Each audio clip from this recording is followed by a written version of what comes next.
네, 반갑습니다. 소상공인을 위한 유튜브 마케팅 전략, 여러분들을 위한 특강을 준비하게 된 주원규라고 합니다. 저는요, 유튜브 채널을 183만까지 키웠다가 요거를 매각을 했어요. 왜 그랬냐면 전 다른 사업을 좀 해보고 싶었어요. 그래서 지금 뭘 하고 있느냐? 다시 이거 하고 있습니다.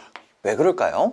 실제로 내가 무슨 비즈니스를 하는데 너무 도움되는 역할을 많이 해주기 때문이에요. 이런 질문을 많이 합니다. 조회수가 중요한가요? 구독자가 중요한가요? 근데 실제로는요, 이거 둘 다 중요하지가 않아요. 예를 들어 10만 조회수가 나왔어요. 이거 많이 나온 건가요? 적게 나온 건가요? 엄청 많이 나온 거죠. 근데 10만 뷰라는 게 유튜브 전체로 봤을 때는 별로 특별한 일이 아니라는 거예요. 지금 전 세계에서 가장 많은 조회수를 뽑은 사람이 누군가요? 이 슬릭백 영상을 찍은 친구예요. 뭐 슬릭백 이거 아시죠? 모르는 사람이 없을 정도예요. 근데 이 친구 조회수가 얼마 나왔냐 봤더니 한 3억 뷰 정도 나왔다는 거예요. 얼마 벌었을까요? 한 3억은 벌었을까요? 아니라는 거예요. 그냥 몇 천만 원, 어디 출연료로 얼마? 그게 끝인 거예요. 조회수라는 건 이렇게 연기 같은 거예요. 근데 실제로 만약에 이 친구가 어떤 걸 신고 찍었어요? 크록스라는 신발을 신고 이 슬릭백을 찍었단 말이에요. 제가 소상공인을 위한 마케팅 전략으로서 유튜브를 얘기하는 건 바로 이 지점에 있는 겁니다. 만약에 이 친구가 크록스를 파는 어떤 신발 관련 비즈니스를 하고 있었어요. 크록스를 신고 뭐 문워크도 하다가 어떤 춤도 추다가 그러다 슬릭백 했는데 대박 터졌어. 그럼 이 친구가 이거 하나당 크록스 단가가 한 5만 원 하잖아요. 매출을 얼마를 올렸을까요? 지금보다 훨씬 더 많은 수익을 올렸을 거라는 거죠. 실제로 유튜브를 접근하는 방식에 대한 얘기를 어떤 식으로 돈 버는 유튜버들은 돈을 벌고 있는지에 대한 얘기를 해볼게요. 예를 들어서 우리가 월에 한 500만 원을 벌고 싶어요. 그럼 이 500만 원을 벌기 위해서 5만 원짜리 제품을 팔면 몇 명에게 팔아야지 500을 버나요? 한 100명에게 팔면 되죠. 근데 가게에 어떤 이 손님이 들어왔을 때, 구경하는 손님들이 들어왔을 때 10%만 물건을 구입한다고 해봅시다. 그러면 구경하는 사람은 몇 명 들어와야 돼요? 1000명. 너무 단순한 일이에요. 너무 단순한 계산인 거죠. 근데 우리가 유튜브에서 그러면 1000명 구경 오게 하는데 30일로 나누면 하루에 몇 명 와야 돼요? 33명. 근데 우리가 어떤 비디오를 봤을 때 실제 그 비디오에서 소개한 제품을 구매하려고 가는 것이 한 10% 정도밖에 안 된다. 그럼 이 33명의 구경꾼을 만들기 위해서 조회수 몇 개 필요해요? 하루에 330회의 조회수만 이 정도 확률을 내가 갖는다면 뽑았을 때 500만 원을 벌게 된다는 거죠. 이 친구가 그런데 3억을 뽑았다는 거예요. 3억. 그리고 뒤에 공이 몇 개가 있냐면 8개가 있어요. 100만 배가 더 넘는 500만 원보다 곱하기 100만. 이 정도의 돈을 벌 기회가 있었다는 거죠. 만약에 이 정도 전환율을 가지고 있는 이 친구가 판매하는 뭔가를 가지고 있었다면. 채널을 팔고 매출이 얼마가 됐었다 그랬죠? 매출이 빵원이 됐어요. 근데 4개월 정도 만에 한 2억 원 정도의 매출을 월에 올릴 수 있게 되었습니다. 여러분도 이 유튜브를 이 방향으로 활용할 수 있다면 훨씬 더 빠르게 돈을 벌 수 있는 기회가 된다는 거죠. 그래서 처음에 이 과정을 어떻게 했는지에 대한 이야기를 좀 여러분들한테 드리려고 하는 거예요. 만약에 한 달에 6천만 원을 목표로 한다면 요거를 30일로 나누면요. 그 하루에 목표 매출이 얼마가 되나요? 200만 원입니다. 200만 원이라고 하는 건 10만 원짜리 상품을 팔았을 때 20개 정도 팔아야 되는 거예요. 이미 사업이 있는 분들 같은 경우는 객단가 5만 원이라 그러면은 뭐 한 40개 이렇게 되는 거예요. 계산하기 쉽게 10만 원으로 한번 가보도록 하겠습니다. 과외를 판매하는, 이걸 예를 들어 과외라고 한다면 요거를 팔기 위한 뭐가 필요한가요? 전단지가 있어야 돼요. 전단지를 만들려면은 여러분들이 어떻게 해야 되나요? 블로그에다 써도 돼요. 블로그 요즘에 소상공인분들 다 쓸 줄 알잖아요. 그러면 전단지 만들면은 이 블로그 페이지 주소가 나오죠. 요거를 복사해가지고 놔둡니다. 그 다음에 관심 있는 분은 뭐 하라 그러는 거예요? 댓글로 남겨달라고. 그럼 연락드린다는 거죠. 블로그에다가 과외에 관련된 전단지를 만들고 전화번호를 남겨달라고 해놓는 거예요. 저희 같은 경우도 이런 형태의 전단지를 만들었습니다. 지금 보시면은 구글 폼으로 만든 건데 유튜브 4주 완성 해가지고 사전 신청 뭐 쫙 써있죠. 그럼 여기에 우리가 몇 명이 들어왔을 때 전화번호 몇 명 남기는지 알 수 있나요? 알 수 있다는 거죠. 그러면 여기 하고 싶다고 한 사람 중에 실제로 전화해봤더니까 한 50%만 실제로 입금을 하더라. 그럼 어떻게 알 수 있어요? 전화를 해보면 알지. 우리가 이 50%라는 숫자를 그걸 아는 방법은 뭐예요? 전화를 해봐야 돼. 전화를 해보려면 어떻게 해야 돼요? 이 전단지를 진짜 만들어 봐야 돼요. 온라인 전단지를. 그리고 요 링크를 어디다 남기냐. 고정 댓글이라는 거 보신 적 있어요? 이런 식으로 돼 있는 것들을 여러분들이 유튜브 하시면서 많이 봤을 거예요. 그리고 우리가 6번째로 이 고정 댓글이라는 걸 몇 명이 봤을 때 몇 명이 클릭하는지 알 수 있나요? 고정 댓글을 써보면 우리가 기본적인 값을 알 수가 있다는 거죠.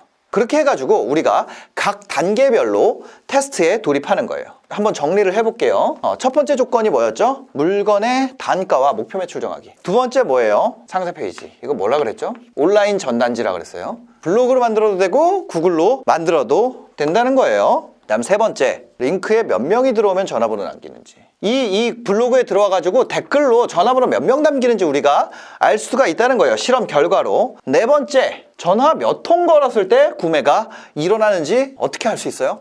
해봐야 알 수 있다는 거예요. 그 다음에 뭐예요? 유튜브 비디오 고정 댓글. 그 다음에 비디오 몇 명 봤을 때 고정 댓글 클릭이 일어나는가. 이렇게 6가지 조건을 갖추게 되고 7번째로 각 단계별 테스트에 돌입합니다. 우리가 예를 들면 6번 조건을 알기 위해서 뭐 해야 되나요? 이번 비디오 업로드의 목표가 6번 값을 알기 위해서야. 아니면 6번 조건에 이거를 우리가 클릭률이라고 표현을 해볼게요. 이 확률을 끌어올리기 위해서 이번엔 내용을 좀 개선을 해봤어. 이런 식으로 영상마다 테스트의 목표를 설정하는 거예요. 그러면 우리가 여기다가 조회수라는 걸 6번에 부었을 때 어떤 현상이 발생하는지 볼게요. 예를 들면 이런 거예요. 가령 우리가 운동화를 판매한다고 해봅시다. 다이어트를 하려면 달리기를 하는 게 좋은데 공복에 달리기를 하면 더 효율이 좋다고 합니다. 근데 거기에 덧붙여서 신발 밑창이 이렇게 생긴 운동화를 착용하면 다이어트 효율이 12% 더 향상된다는 실험 결과가 영국에서 있었어요. 그래서 그런 운동화가 도대체 어디 있어? 이런 궁금하신 분들이 계실까봐 아래 링크에다가 그런 운동화들 모아놨습니다. 그럼 어떻게 되겠어요? 궁금하신 분들은 링크 클릭하시면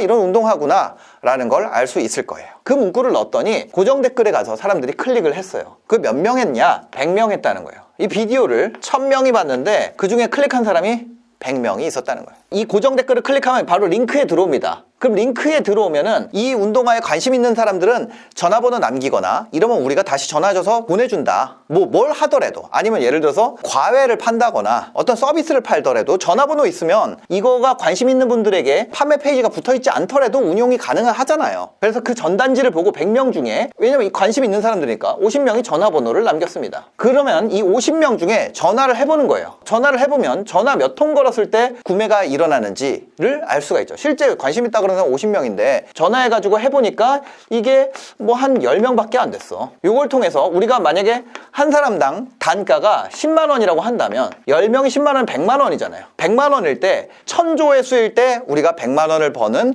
구조를 만들었다.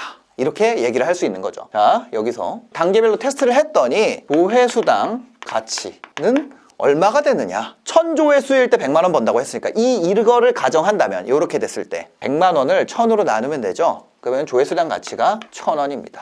유튜브에 재밌는 기능이 있습니다. 어떤 기능이 있냐면 광고 기능이 있는데 이게 뭐냐면 돈을 주고 조회수를 살 수가 있습니다. 유튜브에 이 기능이 있어요. 그러면 어떻게 돼요? 내가 조회수 1조회수당 버는 돈이 1000원이라고 계산이 돼 있으면 조회수 1당 가격이 1000원 이하라면 구입하는 것이 이득이다. 1000원 이하가 아니라 1000원 미만이라면. 맞나요? 그렇게 해가지고 이 구조를 만든 다음에 우리가 조회수당 가치를 산정하고 조회수당 가격을 우리가 얼마까지 지불할지를 만드는 거예요. 1000조회수가 사서 만든 조회수가 아니라 순수 조회수로 나온 걸 우리 100% 우리 이득이 되는 거고 우리가 그 이득을 다시 광고 집행에다가 넣는다는 얘기예요. 그럼 어떻게 될까요? 우리가 이걸로 벌 수 있는 돈이 증가하게 된다는 거예요. 이게 제가 유튜브를 운영하는 방법이었습니다. 이 구조가 유튜브만 가능한가요? 아니에요. 이거를 우리가 구조 A라고 표현을 해볼게요. 구조 A. 이게 뭘로 만들었나요? 유튜브로 만들었어요. 근데 유튜브는 무슨 플랫폼이에요? 비디오 플랫폼.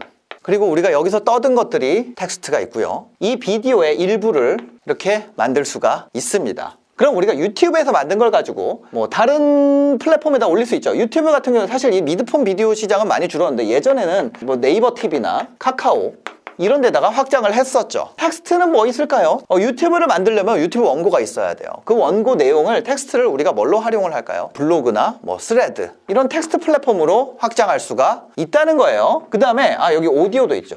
그 다음에 이 비디오를 잘라가지고 이렇게 확장할 수가 있는 거죠. 그럼 오디오만 따가지고 또 뭐에 올릴 수 있어요? 뭐 애플 팟캐스트나 팟빵이나 아니면 또 어떤 게 있죠? 스포티파이나 이런 쪽으로 확장을 할 수 있습니다. 그럼 여기서 또 뭐가 발생해요? 여기서 또 조회수가 발생하고, 우리 아까 전에 뭐 만든다 그랬죠? 온라인 전단지를 만든다 그랬어요.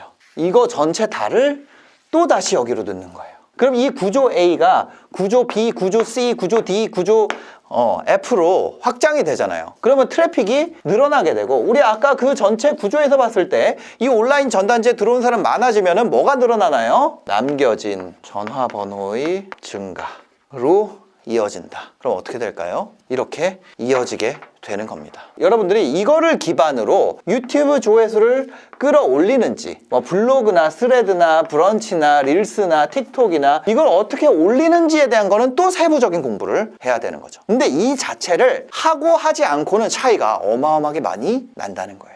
여러분들이 어떤 사업 모델을 하고 있는지는 제가 모르지만, 이렇게 온라인을 오프라인으로 연결시키는 O2O 구조를 만들 수 있다면 매출이 폭발적으로 증가하게 될 겁니다. 오늘 강의가 여러분들 매출 증가에 큰 도움이 됐길 바라면서 강의 이만 마치도록 하겠습니다. 영상 봐주셔서 감사합니다. 행복한 하루 되세요.